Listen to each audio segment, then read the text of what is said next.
Ciencia, deporte, ciclismo, triatlón. Esto es Training for All, tu podcast de referencia. Bienvenidos a nuestro 10º podcast.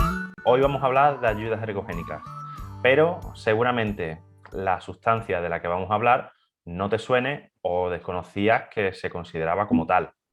¿Qué tienen en común los mundiales de atletismo del 2019 realizados en Qatar, los Juegos Olímpicos de Tokio 2020 realizados, como ya sabes, en 2021 y los mundiales o el mundial de fútbol que se realizará a lo largo del verano de 2022 en el mismo sitio, en Qatar, en el mismo sitio que el atletismo?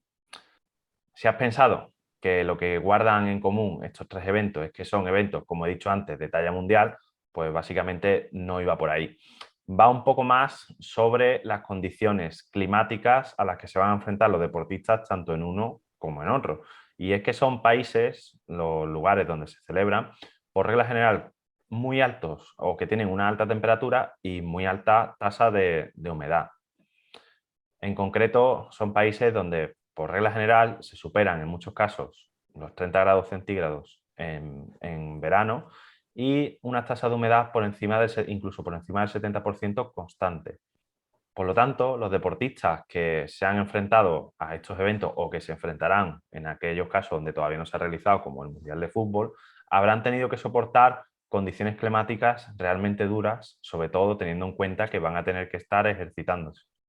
Esto es algo que a tanto deportistas como entrenadores ha traído de cabeza, ya que estas condiciones realmente no son las mejores para obtener grandes rendimientos. De hecho, habréis notado que no son muchos los récords mundiales que se han batido ni en los mundiales de atletismo ni en los Juegos Olímpicos, y eso que suele ser el evento que más se prepara a lo largo del año. ¿Por qué? Pues principalmente porque hay un elemento que limita el rendimiento, en este caso la temperatura y también, en cierta medida, la humedad. Nosotros mismos os hemos traído un capítulo completo de nuestro podcast, en concreto el 7, sobre las adaptaciones que habría que hacer para poder competir o rendir en ambientes calurosos y húmedos. Hoy, como novedad, os traemos una ayuda ergogénica que muchos entrenadores y deportistas han planteado para poder superar estas condiciones climáticas tan duras y que, como os digo, ha sido uno de los quebraderos de cabeza más importantes, puesto que son condiciones que te pueden dejar completamente cao.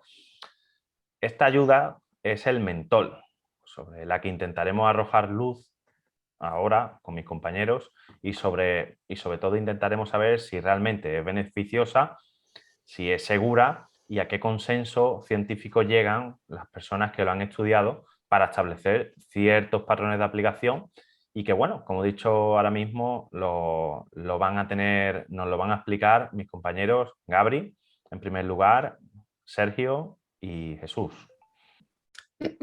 Muy buenas a todos. Bueno, el trabajo que vamos a presentaros a continuación y que tendréis también en la descripción de este podcast es un trabajo donde se contó con la asistencia y la colaboración de 14 personas relacionadas en el mundo de la parte de la ciencia del deporte y de la parte relacionada a la ayuda ergogénica. Los requisitos que habría que tener en este trabajo es que la mayoría de ellos deberían tener al menos la posesión del doctorado en ese aspecto.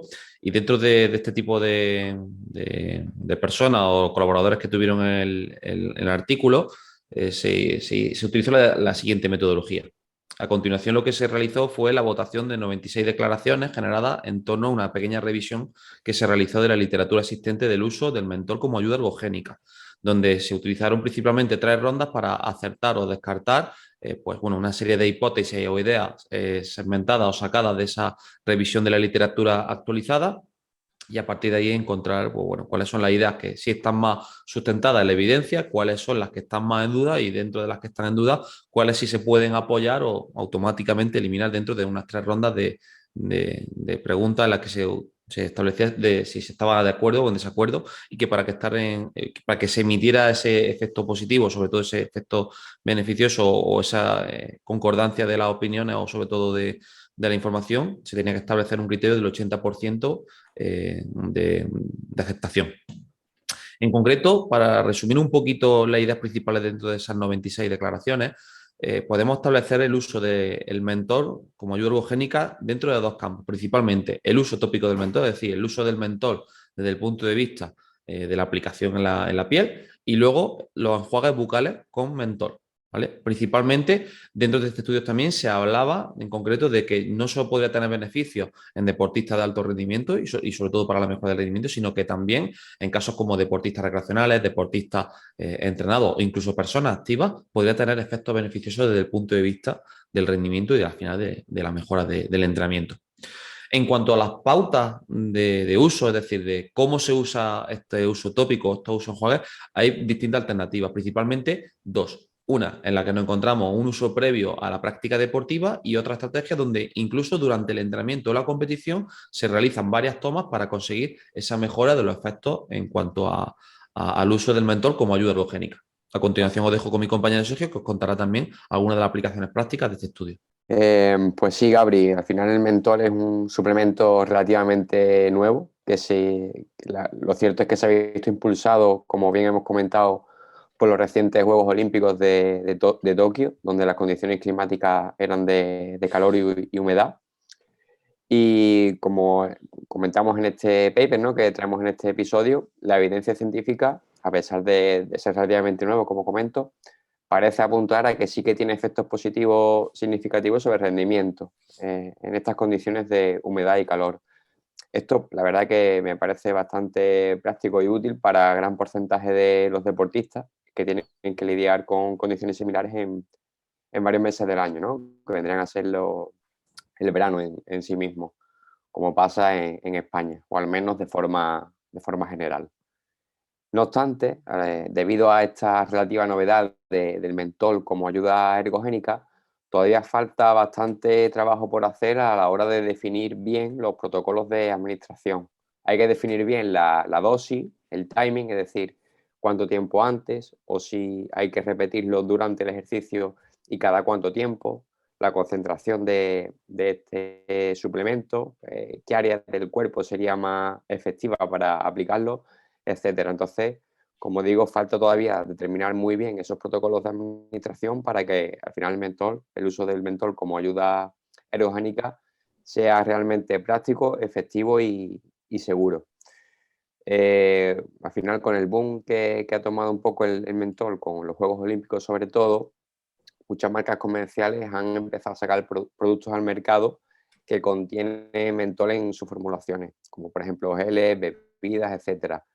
Sin embargo, muchos de estos al final no aportan la cantidad suficiente como para que sea efectiva y al final lo están usando un poco más como una medida de marketing para vender un poco más que otra cosa. Entonces, desde aquí os recomendaría ser todavía un poco pacientes con el uso del mentol para esperar que la ciencia, ¿no?, determine estos protocolos para que de verdad sea realmente útil la administración del mentol. Y nada, os dejo con mi compañero Jesús, que un poco concluirá todos los resultados del paper. Pues sí, para terminar, quiero hacer una, una pequeña conclusión de todo lo que han comentado mis compañeros y también sobre todo lo relacionado con la ayuda ergogénica, ¿no?, que hoy en día pues, es uno de los aspectos más tratados en relación a la práctica deportiva en la actualidad. Pero la falta de documentación que hay en relación a la misma pues, es muy grande, ¿no? Faltan aspectos que definir, como los que acaba de decir mi compañero Sergio. Por ello, invitamos a todos los oyentes a que antes de dar el paso hacia X ayuda, ya sea esta u otra, se documenten bien sobre la misma y no tiren el dinero en lo primero que escuchen en un anuncio o lo que le haya contado su compañero de entrenamiento. En el caso en el que hemos hablado hoy, el mentol, pues atendiendo al artículo que les dejamos en la descripción del podcast, concluimos con lo que ha dicho también mi compañero Gabri.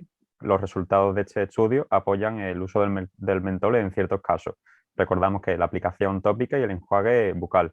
En ambas aplicaciones, atendiendo a las recomendaciones, aunque aún faltan aplicaciones prácticas y cómo definirlas, ¿vale? Por otro lado, también quiero mencionar que hay escasez en su evidencia en mujeres deportistas de élite. La mayoría del estudio y de dónde se trató fueron en hombres. Por lo tanto, se debe de seguir investigando en este aspecto. Por otro lado, también quiero mencionar que el artículo nos indica que al usar el mentol se debe de evitar combinarlo con otras sustancias farmacológicas, lo cual puede resultar tanto dañino como ineficaz. En definitiva, cualquier sustancia nutricional o farmacológica con potencial para mejorar el rendimiento, pues puede plantear cuestiones relacionadas con la ética, ¿no? De su uso en relación a la competición. Y por tanto, pues puede ser objeto de consideración en la lucha contra el dopaje. Pero en relación al mentol, la aplicación tópica y el enjuague no han conseguido un consenso sobre si proporciona una ventaja injusta o no. Por lo tanto, la evidencia en relación a su uso aún está evolucionando. Vale, bueno, yo por establecer un poquito unas conclusiones personales, se me escucha bien, ¿no? Sí, sí, perfecto.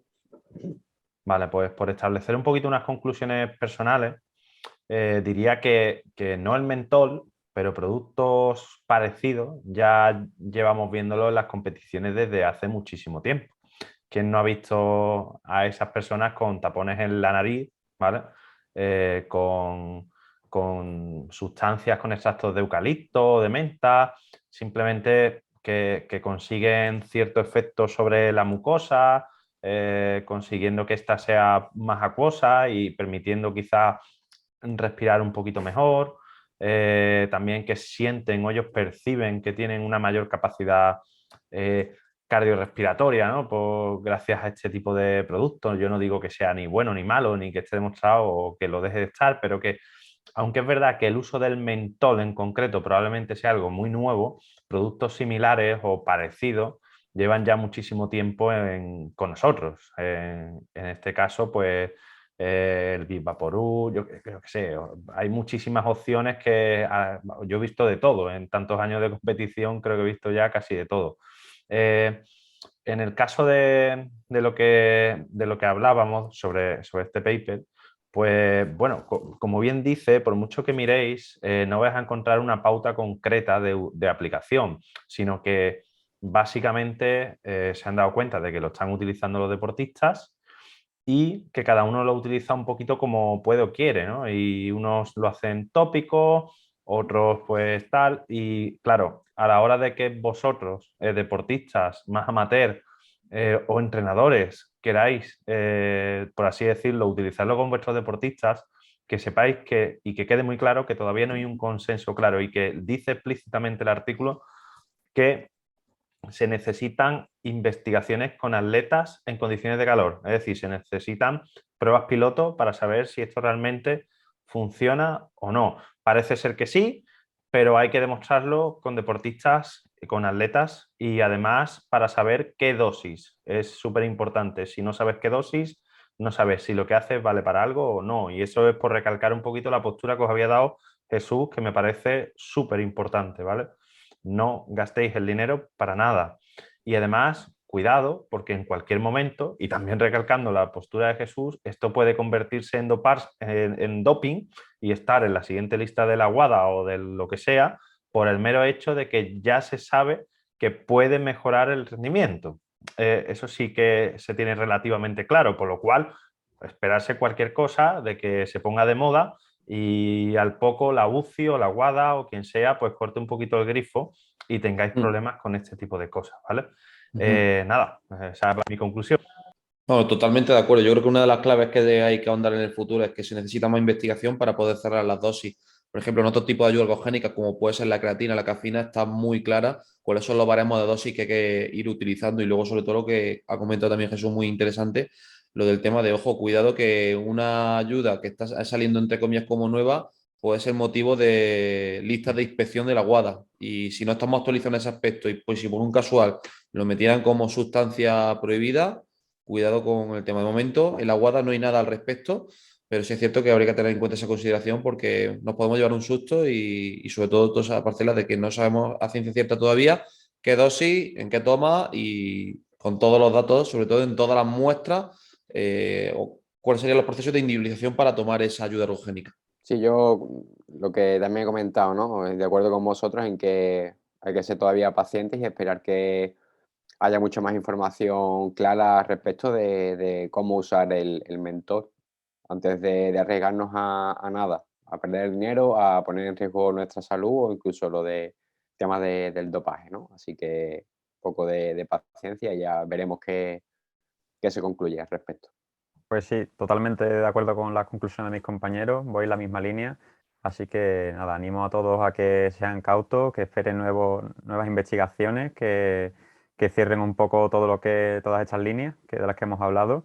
Y bueno, mientras tanto, pues aprovechar a entrenar fuerte y aprovechar otras ayudas legales ergogénicas de las que sí que hay mucha evidencia, pautas y está todo más cerrado en ese sentido. Bueno, pues ¿se me escucha? Sí, sí. Vale. Bueno, pues para concluir el podcast voy a concluir con una pregunta. Y básicamente es, ¿supondrá el mentol un problema para la termorregulación en ciertos ambientes que no sean los adecuados? ¿Supondrá el mentol un problema a la capacidad o a la percepción de sed en ambientes si se utilizan ambientes que no se debe? Estas preguntas también deben de ser respondidas en un futuro y creo que son importantes. Nos vemos en el podcast número 11 y nada, que os traiga muchas cosas a los Reyes Magos. Hasta la próxima. Luego.